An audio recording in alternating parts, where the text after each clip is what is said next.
The research ship Stellar Horizon floated in the dark space between stars like a giant metal whale. Inside its white corridors, alien scientists worked alongside human researchers, studying the dangerous creatures that lived on faraway planets. The ship had been traveling for 3 months, looking for new worlds where deadly animals might teach them something important about life in the galaxy. Jake Morrison stood in the main meeting room, watching as Dr. Zefter prepared his presentation. The alien professor had 4 arms that moved like snakes and skin that looked like broken glass. His species came from a world where everything was made of crystal, and he always acted like he knew more than everyone else. Jake had been working with the research team for only 2 weeks, but he already knew that Dr. Zefter did not think much of humans. The meeting room filled up with other crew members. Captain Lashka walked in first, her blue skin covered in scales that changed color when she was angry or happy. Behind her came Velinari, the ship's engineer, who had 6 legs and moved across the floor like a giant spider. There were 12 other alien scientists, all from different worlds, and only 3 humans, including Jake. Dr. Zefter activated the big screen at the front of the room. A picture appeared showing a planet covered in thick green forests. The world looked peaceful from space, but Jake could see storm clouds moving across its surface like angry spirits. "This is Kethmer," Dr. Zefter said, his voice making a sound like wind through broken glass. "Our next research target. The planet has one of the most dangerous predators we have ever found." The screen changed to show a creature that made Jake's blood turned cold. It looked like someone had mixed a panther with a dragon and then taught it how to become invisible. The beast was as big as a horse with black fur that seemed to eat light. Its claws were longer than kitchen knives, and its eyes glowed like yellow fire. Most scary of all, the creature kept fading in and out of sight like a ghost. "We call it the Shadow Claw," Dr. Zefter continued. "It can make itself invisible to most sensors. It is faster than our fastest vehicles. Its claws can cut through battle armor like paper. 3 research teams have tried to study these creatures. All 3 teams had to run away after losing members to attacks." Lucy Chun, the ship's anthropologist, raised her hand. She was one of the other humans on the team, and Jake liked her because she always asked good questions. "How big are their territories?" she asked. "Each adult Shadowclaw controls an area about 10 miles across," Dr. Zefter replied. "They mark their territory with scent and claw marks. They attack anything that enters their space without permission." Jake studied the images on the screen. The creature reminded him of the mountain lions his grandfather used to track back in Montana. Different world, different animal, but the basic idea seemed the same. A territorial predator that hunted alone and defended its space. "Our mission is to capture one of these creatures alive," Dr. Zefter announced. "I have designed a new capture system using neural disruptors and energy containment fields. We will overwhelm the creature with superior technology." The alien crew members made sounds of approval. Their species had been traveling between stars for thousands of years, and they had powerful tools that could do almost anything. Jake had seen their weapons melt solid rock and their shields stop explosions that could destroy buildings. "Excuse me," Jake said quietly, raising his hand. Dr. Zefter's 4 eyes focused on him with obvious annoyance. "Yes, human Jake Morrison? I was just thinking that maybe traditional hunting methods might work better than high technology," Jake said. "Sometimes the old ways are more effective because they work with animal behavior instead of fighting against it." The room went completely silent. Then Dr. Zefter started laughing, a sound like glass breaking in a storm. The other aliens joined in, their various voices creating a chorus of mockery that made Jake's face turn red. "Traditional methods," Dr. Zefter repeated, wiping tears from his crystal eyes. "You mean the primitive techniques that your species used when you were still trapped on one world, throwing spears and digging holes in the ground." Captain Lashka's scales turned bright orange with amusement. "Humans are so entertaining," she said. "They think their Stone Age methods can compete with technology that has conquered the galaxy." Velinari clicked her mandibles together in what Jake had learned was her species' way of laughing. "What would you do, human Jake Morrison? Throw rocks at the shadow claw. Maybe try to catch it with your bare hands. The mockery stung because Jake knew they were not completely wrong. Humans were the newest species in the galactic community. Their technology was thousands of years behind everyone else. Most aliens saw them as primitive creatures who had just learned how to leave their homeworld, but Jake also knew something that these aliens did not understand. His grandfather had been a hunter and trapper in the old mountains of Montana. He had taught Jake how to read animal signs, how to think like prey and predator, how to use an animal's own instincts against it. These skills had been passed down through generations of humans who had survived by understanding the natural world. Dr. Zefter was still chuckling when he made his mistake. "Tell you what, primitive human," he said. "I will make you a formal challenge. If you can capture a shadow claw alive using only your traditional human methods, I will publicly acknowledge that humans are superior hunters. I will also grant you co-authorship on my research, which will make you famous throughout the galaxy." The professor's eyes glittered with mean amusement. "But when you fail, and you will fail, you must admit in front of the entire crew that humans are inferior to civilized species. You will also transfer to menial duties for the rest of this mission, cleaning waste systems and scrubbing floors." Jake felt anger burning in his chest. These aliens thought humans were nothing but dumb animals who had gotten lucky with space travel. They saw his people as pets or servants, not equals. The insult was too much to ignore. "I accept your challenge," Jake said, his voice steady despite. His racing heart. Dr. Zefter's laugh cut off suddenly.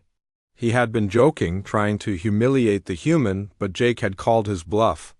Now the professor was trapped by his own words in front of the entire crew. "Very well," Dr. Zefter said slowly. "The challenge is official.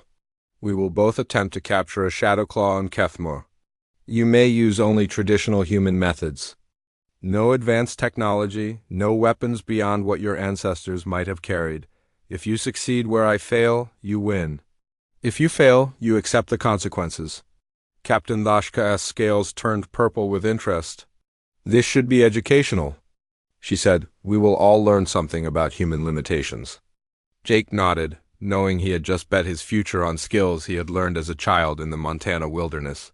But he also felt something his grandfather had always called hunter's confidence. The certainty that came when you understood your prey better than it understood itself. The ship changed course toward Kethmor, carrying Jake toward either his greatest triumph or his most humiliating defeat. The jungle world of Kethmor hung below them like a green marble covered in white clouds. From space it looked peaceful, but Jake could see lightning flashing in the storm systems that moved across its surface. The planet was always covered in thick clouds that blocked most sunlight, creating a world of permanent twilight under the forest canopy. Jake stood in the transport bay, checking his simple equipment one more time. He had a coil of strong rope, basic tools for cutting and digging, dried food that would last for weeks, and materials to build traps. Everything fit into one small backpack that would not slow him down in the jungle. The alien crew members had watched him pack with obvious amusement, comparing his tiny kit to their massive high-tech operation. Dr. Zefter was loading 3 transport ships with enough equipment to supply a small army. Neural disruptors that could stun creatures from a mile away. Energy shields that could stop anything short of a nuclear explosion. Gravity nets that could hold a creature suspended in mid-air. Sensor drones that could track movement through solid rock. The professor was bringing every advanced tool that alien science had created. "Are you sure you do not want to change your mind?" Lucy Chun asked. She was the only person on the ship who had volunteered to help Jake with his mission. The other humans thought he was crazy to challenge Dr. Zefter. "My grandfather always said that the best hunters travel light," Jake replied. "Too much equipment makes you slow and stupid. It makes you depend on tools instead of thinking." Lucy nodded and checked her own small pack. She had basic recording equipment to document Jake's methods and a radio to stay in contact with the ship. Her job was to prove that Jake had followed the rules of the challenge by using only traditional human techniques. The transport ships descended through Kethmor's atmosphere like falling stars. Jake watched through the window as they passed through, layers of thick clouds that blocked out the sun. When they finally broke through the bottom layer, he saw a world that took his breath away. The jungle stretched to the horizon in every direction, an endless sea of green broken only by rivers that wound through the trees like silver snakes. The trees were huge, some of them reaching heights that would make Earth's redwoods look small. Thick vines connected the branches, creating a second forest in the canopy above the ground.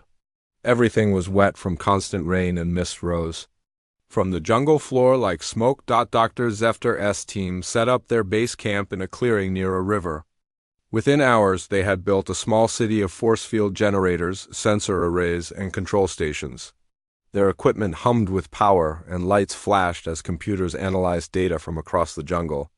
The professor stood in the center of it all like a general commanding his army. Jake chose a spot 2 miles away where he could observe without being detected by alien sensors.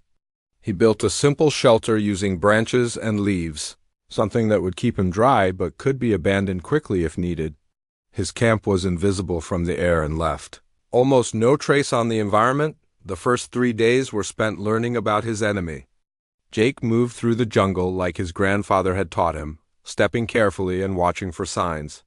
He found shadowclaw tracks in the mud near water sources, deep gouges in tree bark where the creatures had sharpened their claws, and stat that told him what they ate and how recently they had passed through an area. The shadowclaws were even more impressive up close than they had appeared in the videos. Jake found places where one had killed a deer-like creature with a single swipe of its claws. The precision was incredible, a perfect cut that had severed the prey's spine instantly. These were not just strong animals, but intelligent hunters that understood anatomy. Jake also discovered that despite their advanced camouflage ability, the shadowclaws followed predictable patterns. They used the same paths through the jungle repeatedly, wearing faint trails in the undergrowth. They marked territory boundaries with scent glands and claw marks. Just like big cats on Earth, most importantly, they were creatures of habit, hunting at dawn and dusk and resting during the hottest part of the day. While Jake studied animal behavior, Dr. Zefter began his own hunting operation. The professor's approach was based on overwhelming force and superior technology. His drones spread across the jungle, mapping every tree and rock. His sensors detected movement from miles away. His weapons could drop a shadowclaw from any distance. On the 4th day, Dr. Zefter found his first target. The tracking drones located a large male shadowclaw in a territory about 5 miles from base camp. The professor deployed his hunting team immediately, confident that their advanced technology would make the capture quick and easy. Jake listened to their radio communications from his hidden position. The alien hunting team moved through the jungle like they owned it, their powered armor crashing through undergrowth and their sensors pinging constantly. They had no understanding of stealth or patience. They were trying to catch a predator using the tactics of prey. The first confrontation was a disaster for the aliens. The shadowclaw appeared suddenly from its camouflage, moving faster than their sensors could track. It destroyed 2 expensive drones with single swipes of its claws, then vanished back into invisibility before their weapons could target it.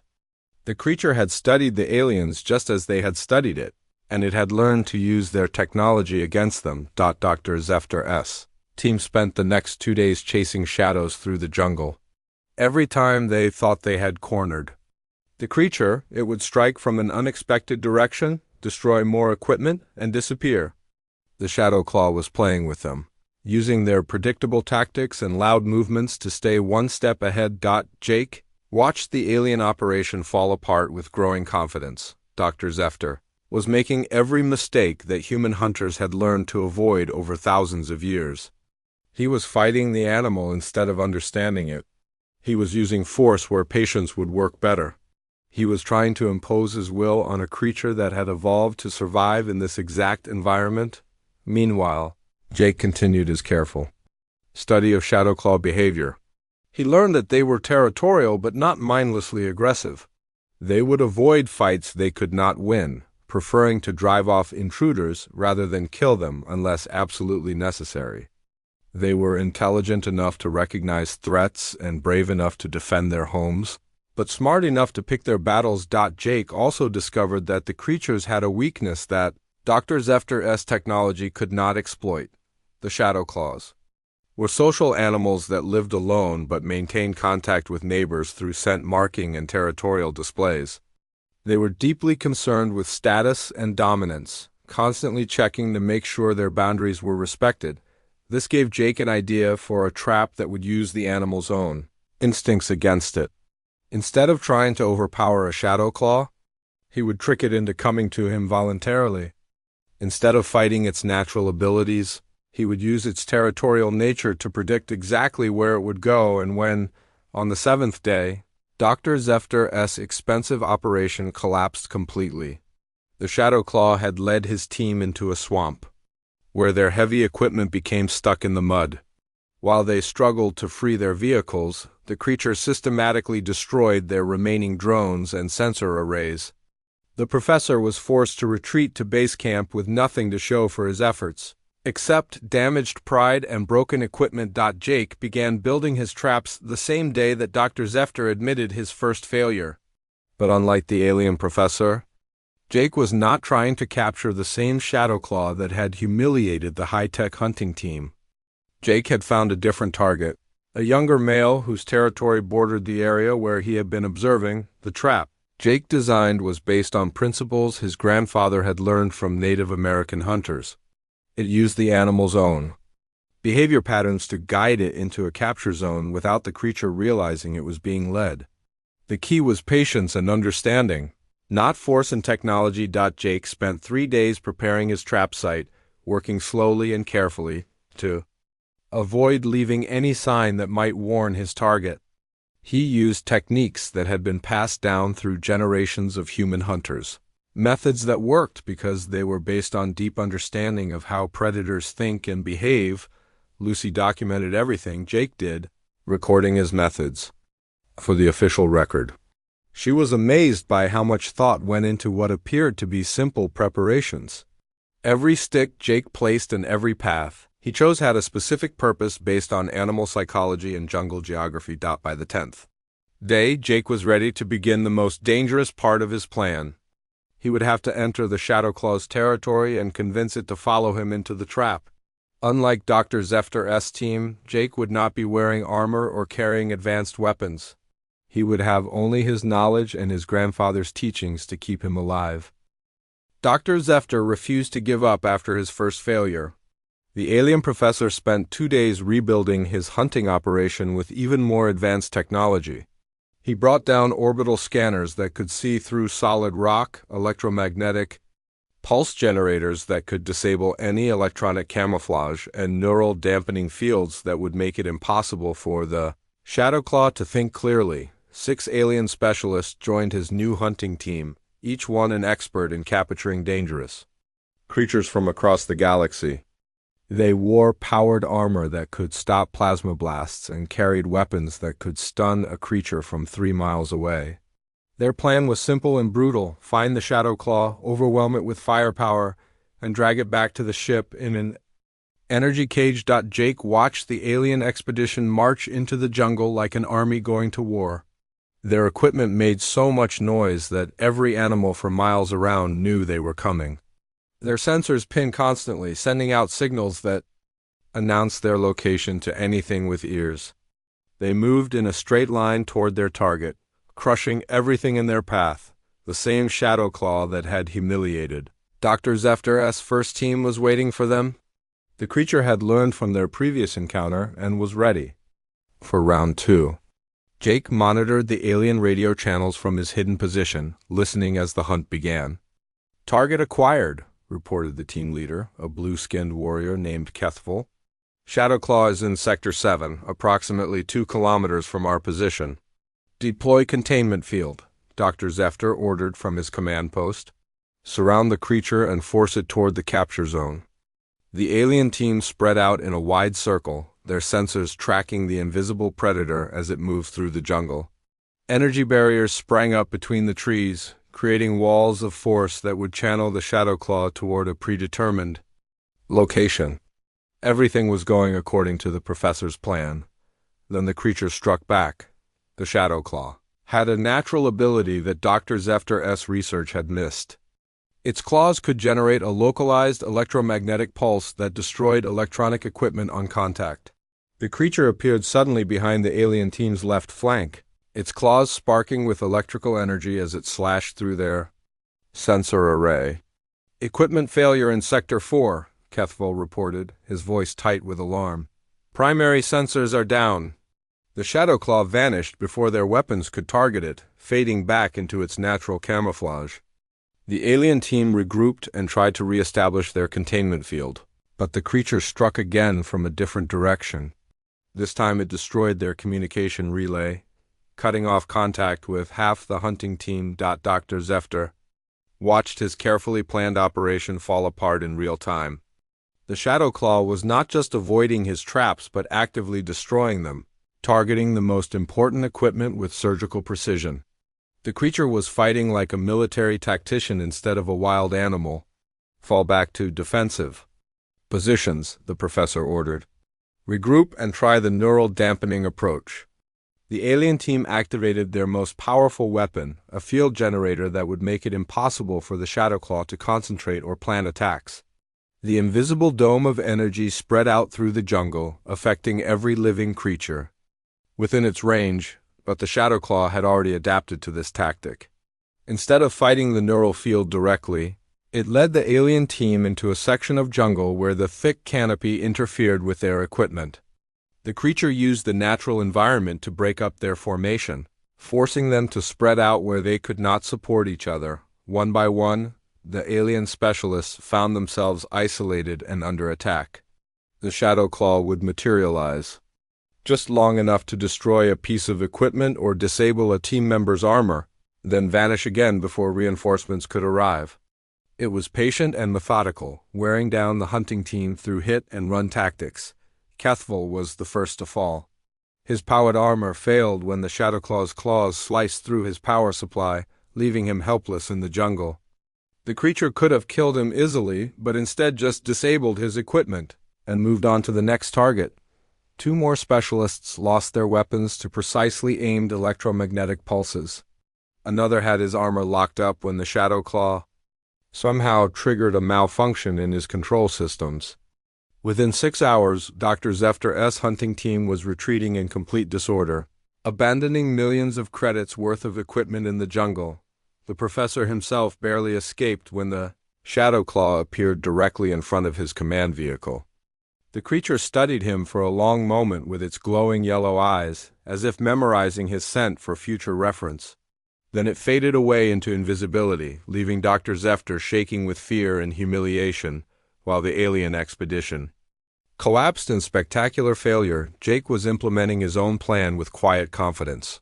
He had spent the previous 3 days setting up his trap system in the territory of a different Shadow Claw, a younger male that had not yet learned to fear technology. Jake's approach was completely different from Dr. Zefter's aggressive tactics. Instead of trying to overwhelm the creature with superior force, he was going to trick it into coming to him voluntarily. The key was understanding what motivated a territorial predator and using those instincts against it. Jake had found evidence that his target, Shadow Claw, was in conflict with a larger male whose territory bordered its own. There were claw marks on trees that showed the boundaries between their domains, and signs of recent fights where they had tested each other's strength. The younger male was already nervous about defending its territory. Jake's plan was to make the creature believe that its rival was invading. He had collected scent markers from the larger male's territory and carefully placed them in locations that would create a false trail. To the Shadow Claw, it would appear that its enemy was making a serious attempt to steal valuable hunting grounds. The bait Jake used was his own presence in the territory. He moved through the younger male's domain openly, making just enough noise to be detected, but not so much that he seemed like a direct threat. To the Shadow Claw, he would appear to be a strange new animal that the rival male had brought into the territory. As a way of claiming ownership, Jake positioned himself carefully, always staying near escape routes but appearing vulnerable to attack. He was gambling that the Shadowclaw's territorial instincts would overcome its natural caution. The creature would have to investigate this apparent invasion, and when it did, Jake would be ready. Lucy monitored the operation from a safe distance, using simple binoculars instead of electronic sensors that might alert the creature to their presence. She watched Jake move through the jungle with a grace that reminded her of the big cats she had studied on Earth. He seemed to understand the rhythm of the forest, moving when the wind covered his sounds and freezing when the jungle fell silent. On the second day of Jake's hunt, the Shadowclaw took the bait. Lucy saw it first as a shimmer in the air near a fallen log, barely visible even when she knew where to look. The creature was following Jake's trail, studying his movements and trying to understand this strange intrusion into its territory. Jake led the Shadowclaw on a careful dance through the jungle, always staying just out of reach but never appearing.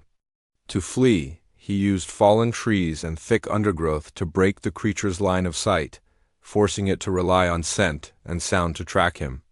Every step was calculated to draw the predator closer to his prepared trap zone. The Shadowclaw grew bolder as the hunt continued. It began making short rushes at Jake, testing his reactions and looking for weaknesses. Each attack brought it closer to the area where Jake had prepared his capture system. The creature was so focused on this apparently easy prey that it failed to notice the subtle signs of human preparation. Jake's grandfather had always said that the most dangerous moment in any hunt was when the prey became the predator. The Shadowclaw thought it was stalking him, but Jake was actually leading it exactly where he wanted it to go. The question was whether his simple traps would be enough to hold one of the galaxy's most dangerous predators. As the sun set on the second day of hunting, Jake reached the edge of his trap zone. The Shadowclaw was less than 50 yards behind him, moving with the confidence of a creature that believed it had cornered its prey. Neither of them knew that the real test was about to begin. The trap zone Jake had prepared covered nearly an acre of jungle floor, carefully hidden beneath a canopy of leaves and vines. He had worked for 3 days to create a capture system that would use the Shadowclaw's own strength and speed against it. Every branch placement and rope angle had been calculated to guide the creature toward the final containment area. Jake reached the center of his trap zone just as the jungle around him began to darken with approaching night. The Shadowclaw preferred to hunt during twilight hours when its natural camouflage was most effective. The creature had been following him for 2 days, growing more confident with each passing hour that this strange, two-legged animal would soon become its next meal. Lucy watched from her observation post nearly half a mile away, using the simple field glasses that Jake had insisted on instead of electronic sensors. She could barely see Jake's position through the thick foliage, but she could track his movements by watching the way birds and small animals reacted to his presence. The first sign that the Shadowclaw was close came when the jungle fell completely silent. Every insect stopped chirping, every bird ceased its calling, and even the constant rustle of small creatures moving through the undergrowth came to an abrupt halt. The entire forest seemed to hold its breath as the apex predator moved through its domain. Jake felt the creature's presence before he saw it. His grandfather had taught him to recognize the feeling that came when a dangerous animal was watching you, the primitive instinct that had kept humans alive for millions of years. The hair on the back of his neck stood up and his muscles tensed. As his body prepared for fight or flight, the Shadowclaw materialized slowly from its camouflage, like a nightmare emerging from darkness. Jake could see its yellow eyes first, glowing in the dim light that filtered through the canopy.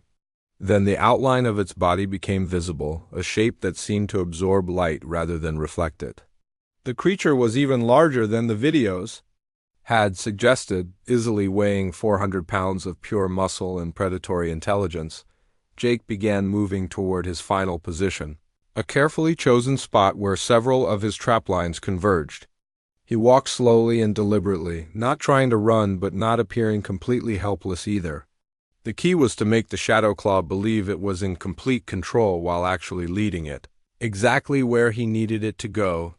The creature followed him with the patience of a born hunter. It moved like liquid shadow through the jungle, its massive paws making no sound on the forest floor. Every few steps it would pause to test the air, using senses that evolution had perfected over millions of years. Jake could feel those alien eyes studying his every movement, looking for the perfect moment to strike as they approached the center of the trap zone. Jake triggered the first part of his plan. He stumbled deliberately over a fallen branch, appearing to twist his ankle and fall to one knee. To the Shadow Claw, this would look like the perfect opportunity to take down wounded prey. The creature took the bait immediately. It dropped its careful stalking and rushed forward in a burst of speed that turned it into a blur of darkness. Jake rolled aside at the last possible second, feeling the wind from the creature's claws as they sliced through the air where his head had been. The Shadow Claw's momentum carried it directly into Jake's first trap, a network of nearly invisible cables stretched between the trees at ankle height. The lines were made from the strongest synthetic material the ship could provide, woven together in a pattern that would tangle the creature's legs without cutting them. But the Shadow Claw was too quick and too intelligent to be caught by such a simple snare. It sensed the trap cables a split second before hitting them and twisted in midair like a giant cat, landing clear of the entanglement. The creature's reflexes were incredible, fast enough to dodge weapons that moved at the speed of light. Jake had expected this, and was already implementing the second phase of his plan. He ran toward a cluster of large trees where he had prepared a more complex trap system. The Shadow Claw pursued him with growing anger, no longer content to stalk but determined to end this chase with violence. The second trap was a deadfall system using logs that weighed nearly a ton each. Jake had rigged them to drop when triggered by pressure plates hidden under layers of leaves and debris. As the Shadow Claw charged after him, it stepped directly on the trigger mechanism. 3 massive logs crashed down from the canopy above, moving fast enough to crush anything caught beneath them. But once again, the creature's supernatural reflexes saved it from harm. The Shadow Claw sensed the danger and leaped aside, the falling trees missing it by inches and smashing into the ground with earth-shaking force. Now the creature was truly angry. Its eyes blazed with predatory fury as it realized that this apparently helpless prey had been leading it into prepared ambush. The Shadow Claw's natural intelligence understood that it was being hunted by something far more dangerous than it had initially believed. Jake continued his desperate flight toward the final trap, the most complex and crucial part of his entire plan. Behind him, the Shadow Claw abandoned all pretense of stealth and charged through the jungle like a force of nature. Trees shook as its massive body crashed through the undergrowth, and its roar echoed through the forest like thunder. The creature was moving so fast that Jake barely stayed ahead of it. He could feel the heat from its body and smell the predator musk that marked it as one of the galaxy's most dangerous killers. One mistake now would mean death, torn apart by claws that could slice through battle armor. Jake reached his final position just as the Shadow Claw gathered itself for a killing leap. The creature launched itself through the air like a guided missile, claws extended and jaws open wide enough to bite a human in half. For a moment, it seemed to hang in the air above Jake like a demon made of shadow and fury. Then Jake triggered his master trap. The ground beneath the Shadow Claw's landing site was not solid earth, but a carefully camouflaged pit covered with a framework of thin branches and jungle debris. The creature's weight and momentum carried it straight through the false floor and into the 15-foot deep hole that Jake had spent days digging, but the pit was only the first part of the final trap. As the Shadow Claw fell, it triggered a release mechanism that activated Jake's most ingenious creation, a spring-loaded snare system built from aircraft cable and powered by torsion. Springs carved from the ship's strongest composite materials. The snare loops whipped around the creature's body with mechanical precision, tightening automatically as the Shadow Claw struggled. The more force the creature applied, the tighter the restraints became. The system was designed to use the animal's own strength against it, turning its powerful muscles into the mechanism of its own capture. The Shadow Claw thrashed wildly in the pit, its claws sparking with electromagnetic energy as it tried to destroy the restraint system. But Jake had learned from Dr. Zefter's failures and built his trap from non-electronic materials that could not be disabled by the creature's natural abilities. The restraint cables were woven in a pattern that prevented the Shadow Claw from bringing its claws to bear on any single point. The more it struggled, the more securely it became trapped. Within minutes, the most dangerous predator in the galaxy was completely helpless. Captured alive and unharmed by tools that would have been familiar to Stone Age hunters. Jake stood at the edge of the pit, breathing hard and shaking with exhaustion and relief. Below him, the Shadow Claw glared up with eyes full of frustrated rage. The creature was magnificent even in defeat, a perfect predator that had been outsmarted by something it had never encountered before, human cunning applied with prehistoric simplicity. Lucy's voice crackled over the radio from her distant observation post. "Jake, are you all right? I lost sight of you when the trees started falling." "I'm fine," Jake replied, his voice hoarse with fatigue, "and we have our Shadow Claw." Above them, the alien crew of the Stellar Horizon watched through satellite feeds, in stunned silence as they realized what had just happened. A human had accomplished something that their most advanced technology could not achieve, using methods that their ancestors might have recognized. Dr. Zefter stared at the images on his screen with an expression of disbelief and growing respect. The professor was beginning to understand that he had seriously underestimated both human intelligence and the effectiveness of traditional hunting methods. The real test would come when Jake tried to transport his captive back to the ship without the advanced equipment that the aliens took for granted. But for now, he had proven that sometimes the oldest solutions were still the best ones. Dr. Zefter arrived at Jake's trap site 3 hours after the capture, leading a medical team equipped with scanners and sedatives to examine the Shadow Claw. The alien professor moved carefully through the jungle, still shaken by his own failure and uncertain about what he would find. His pride as a scientist warred with his growing curiosity about human methods. The pit trap was exactly as Lucy had described it over the radio, but seeing it in person made the achievement even more impressive. The Shadow Claw lay at the bottom of the 15-foot hole, completely restrained but clearly unharmed. Jake's cable system had tightened around the creature's body in a way that prevented movement without cutting off circulation or causing injury. "Remarkable," whispered Dr. Velinari, the ship's chief medical officer.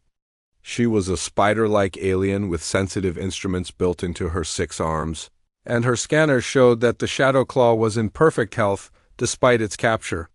The restraint system applies pressure evenly across all major muscle groups. The creature cannot escape, but there is no tissue damage or stress trauma. Jake sat on a fallen log near the edge of the pit, exhausted but alert. He had spent the last 3 hours monitoring his captive and making sure the trap system continued to function properly. The Shadow Claw had stopped struggling once it realized that fighting only made the restraints tighter, but its yellow eyes still burned with intelligent fury. "How did you know the creature would follow this exact path?" Dr. Zefter asked. The professor's voice carried a tone of respect that had been absent during their first meeting on the ship. "Animal behavior follows patterns," Jake explained, his voice hoarse from 2 days of tension and fear. "Predators are creatures of habit, especially territorial ones. They use the same routes through their domain because familiarity gives them an advantage. My grandfather taught me to read those patterns and use them."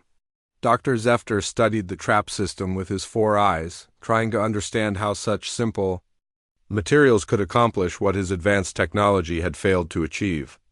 "But how did you predict that the creature would leap at precisely this location? 1 meter in any direction and it would have missed your pit entirely." Jake pointed to subtle markers around the trap site that the aliens had not noticed. A fallen branch positioned to force the creature slightly to the left, a cluster of thorny vines that would make it avoid the right side, and a carefully placed scent trail that would draw its attention to the center of the pit. "I spent 3 days studying this individual Shadow Claw," Jake said. "I learned its preferred stride length, its reaction time, and its behavioral responses to different stimuli. When you understand an animal well enough, you can predict its actions almost perfectly." Lucy emerged from the jungle carrying her recording equipment and a satisfied smile. She had documented every phase of Jake's hunt, proving that he had used only traditional human methods throughout the entire operation. The evidence would silence any alien who claimed that human success had depended on hidden technology. "The capture is completely legitimate," she announced to Dr. Zefter. "Jake used nothing but rope, simple tools, and techniques that his ancestors might have recognized. No electronics, no advanced materials, no weapons beyond what a Stone Age hunter might have carried."